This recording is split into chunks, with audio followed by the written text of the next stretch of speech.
It had been 50 rotations since the Federation flagship Vigilant went missing.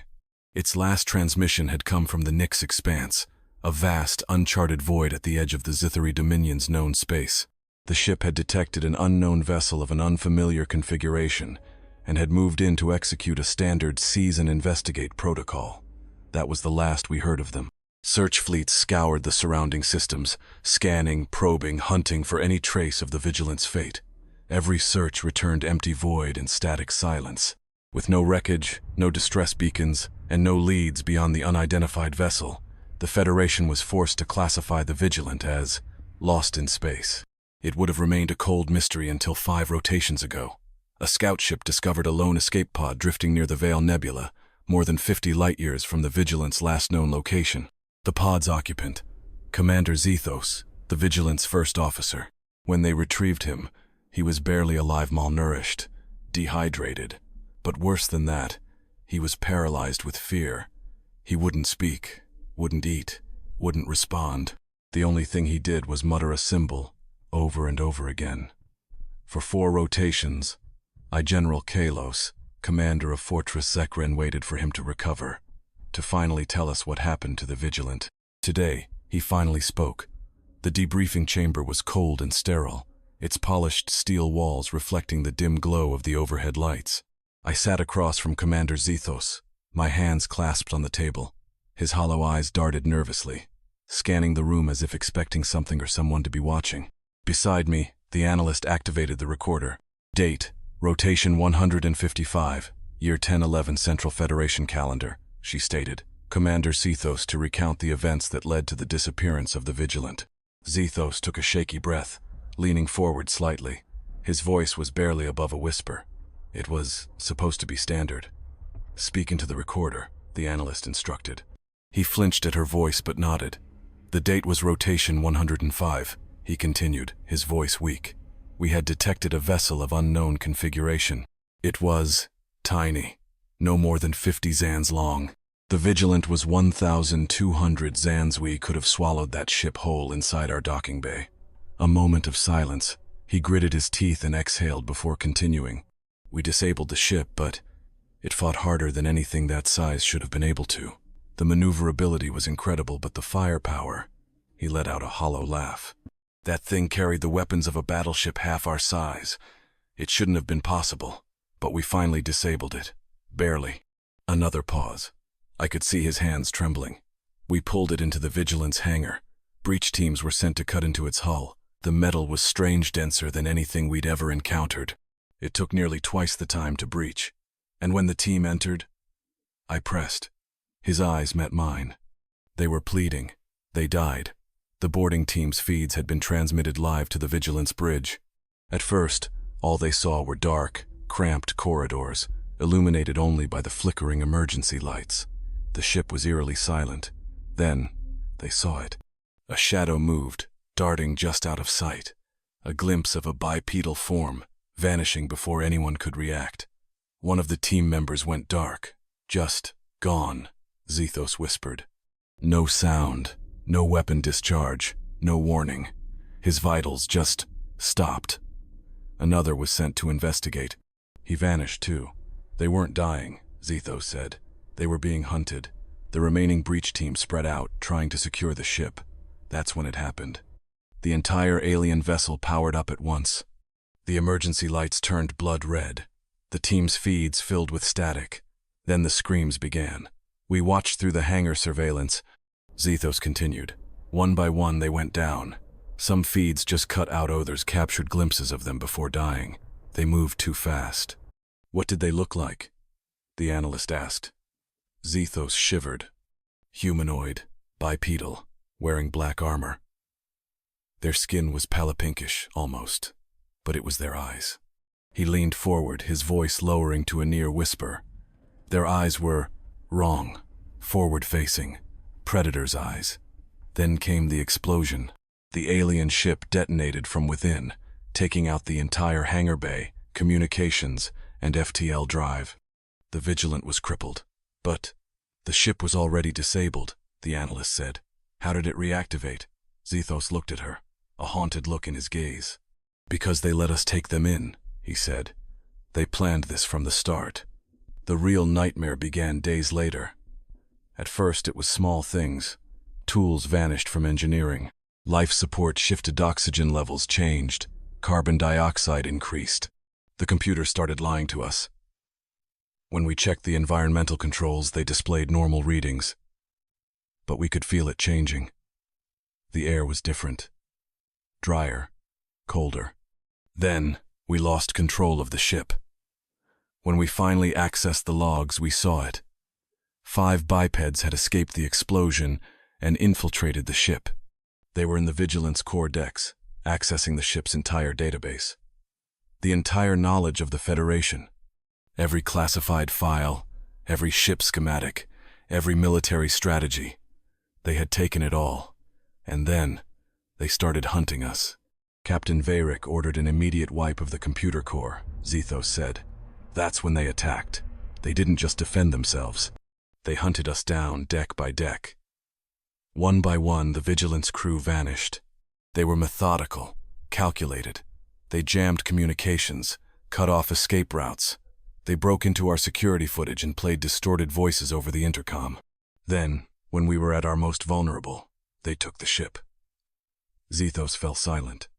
And you? I asked. His hands clenched into fists. I was the last one left, he whispered. One of them caught me at the escape pod. His gaze met mine, and I felt an unfamiliar primal fear settle in my chest. It grabbed me, slammed me against the wall, stared into my eyes. What did it say? I whispered.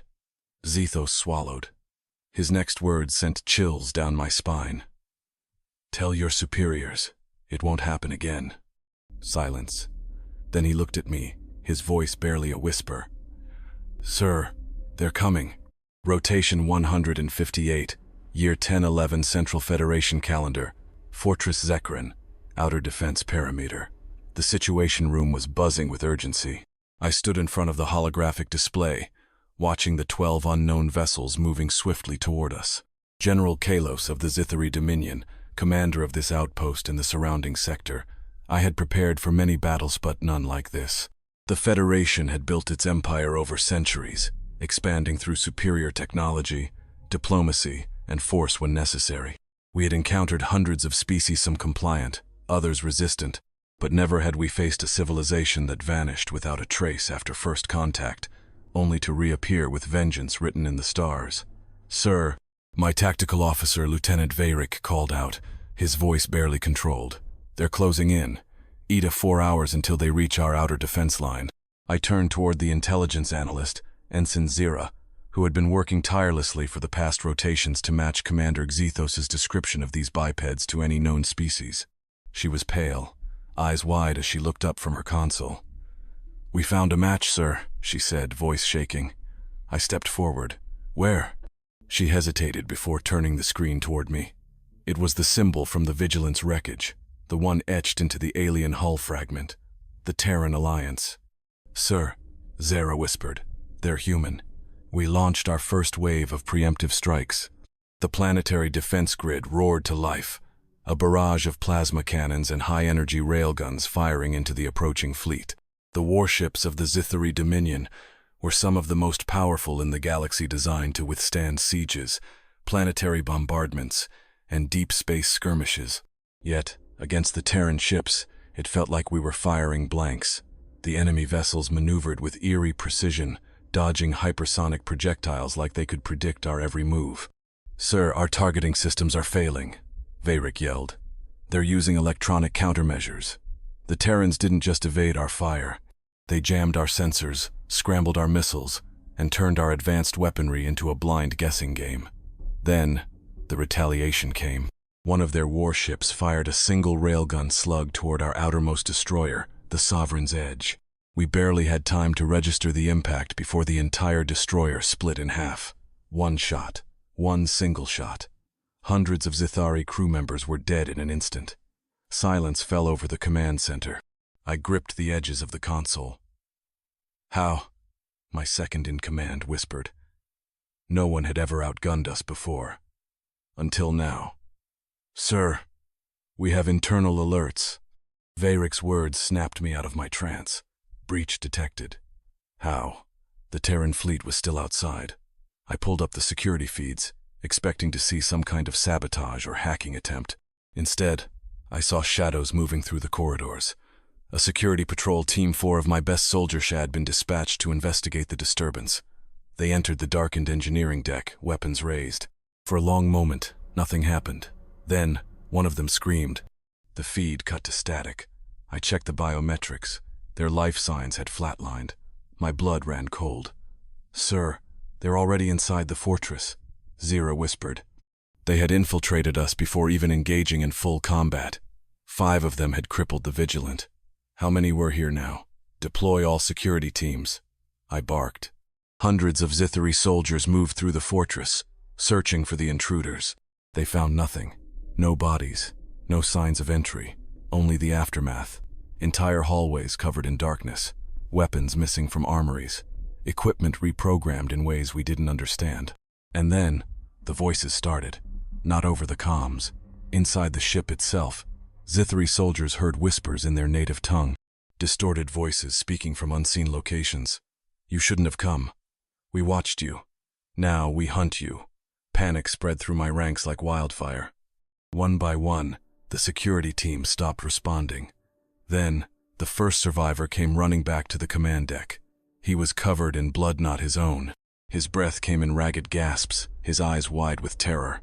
He collapsed before us. The medics rushed forward, trying to stabilize him. "Soldier!" I knelt beside him, gripping his arm. "What happened?" He stared at me, trembling. "They're ghosts." Then his pulse flatlined. We tried reviving him. But something terrible had happened. His heart had stopped. Out of sheer terror, they had scared him to death. Then the command center doors opened. The Terrans had arrived. There were only 4 of them, but I knew 4 was more than enough. They stepped inside, calm, methodical, and terrifyingly silent. Their black armor bore no insignia, only the symbol of the Terran Alliance on their chests. The leader stepped forward. He was taller than the rest, his gaze cold. "You took one of our ships," he said. I swallowed hard. "You killed our people." His eyes never wavered. "Tell me, General, was it worth it?" I had no answer. For the first time in my life, I was helpless. The Terran turned toward one of the consoles. He placed a small black device on it. The screens flickered to static. Then, every Zithari outpost and Federation-controlled world in the sector received a single transmission, the Terran symbol, and beneath it, in perfect Zithari text, "Seized and investigated." I stared at the screen, my hands shaking. This wasn't a war. This was a message, a warning. "You wanted to investigate us," the Terran said, his voice soft but firm. He leaned in slightly. "Now, we are investigating you." He turned away. The other Terrans followed. Just like that, they left. And I knew this wasn't over.